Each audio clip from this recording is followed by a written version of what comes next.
So you know those slides that show up as people are gathering prior to the start of the service? Actually read those slides. And one of them caught my attention. It had a quote from Verna Myers that read, "Diversity is being invited to the party. Inclusion is being asked to dance." I had not previously thought about the idea that invitations aren't actually enough. And I reflected on this over the summer, and I realized I wasn't entirely sure how you get from inviting someone to asking them to dance. So imagine yourself being invited to a party by someone new in your neighborhood or new at your place of work, and you show up and you knock on the door and it's opened by someone you don't know. Across the room, the host waves at you, but then turns back to talking with the couple that they had next to them. And you realize you don't know anyone else. If you're a person who is invigorated by such social circumstances, I'm not one of them, but you can probably still imagine how difficult it is to enter that kind of social circumstance. So if it's you, you skip the dancing and you leave early and you're feeling kind of exhausted and maybe even a bit lonely when you get home. Know that it requires courage to accept an invitation to a new group of friends, a club, and especially a congregation.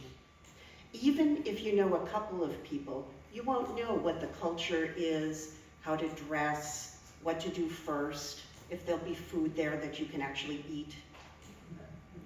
So now imagine again, but this time you're invited to the party and you show up and you knock on the door and someone opens it and you don't know them. But this time the host sees you arrive and comes right over, excusing themselves from the couple they were talking to.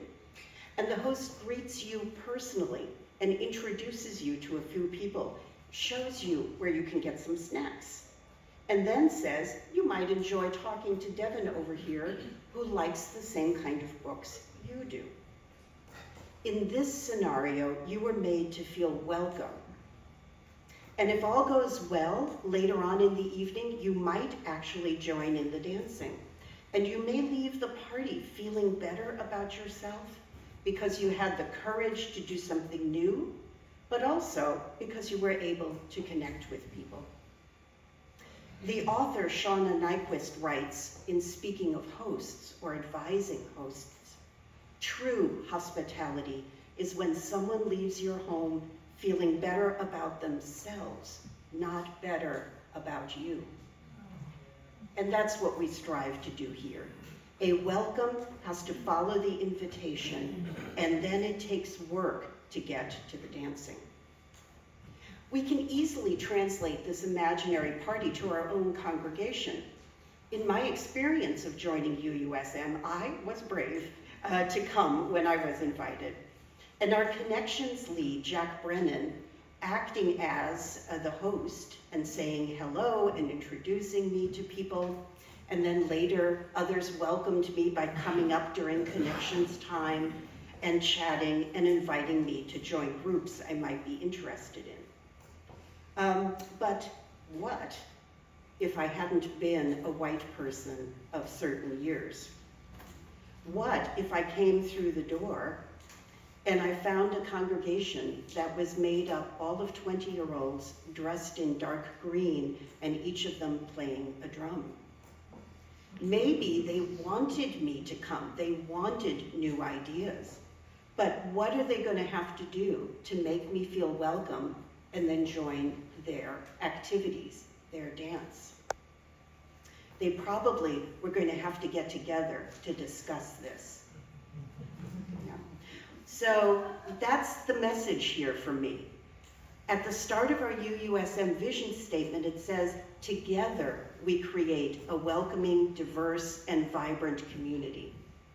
That's the message, that it's not one person's job to make people come in and feel welcome. As amazing as Jack is, it's not up to just her. My message is we all have to work together on this. What are we going to do to help new people feel welcome and dance?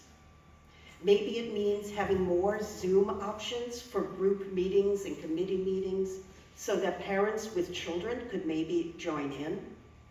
Maybe it means bringing in more guest ministers of color. I don't really have the answers, but I'm setting my mind to it, and I hope that as a community, we will do that. Our Universalist heritage and our theology is all about inclusion.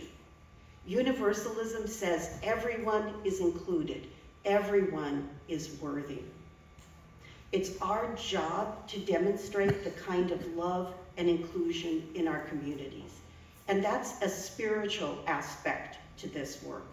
We're never going to get it perfect, but it is our task, our job, to go ahead and try and expand our circles of care and concern. So back at our imaginary party, when you do get asked to dance, and when you do feel comfortable enough to join in, your energy is going to add to the party vibe for everyone there. So let's keep that in mind as we welcome old and new congregants as this church year begins. When everyone gets to dance, we will all benefit.